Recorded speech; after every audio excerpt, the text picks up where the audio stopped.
రాష్ట్రంలో బీజేపీ ఎదిగే అవకాశమే లేదు. ప్రధానికి టీపీసీసీ చీఫ్ కౌంటర్ సంచలన వ్యాఖ్యలు.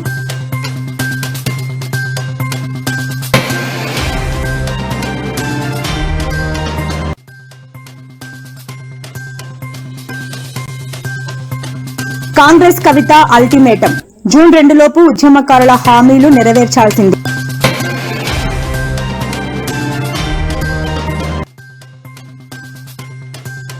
ఇప్పటి వరకు చర్యలేవి. బండి భగీరథ్ అంశంపై డీజీపీని ప్రశ్నించిన సీఎం రేవంత్ రెడ్డి.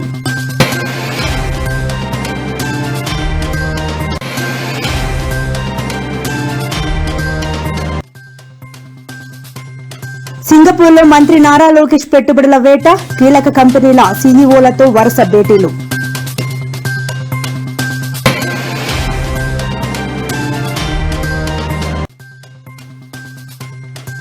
నన్ను పార్టీ నుంచి దూరం చేయాలనుకుంటే అది ఎవరి వల్ల కాదు అని స్పష్టం చేసిన యాంకర్ శ్యామల.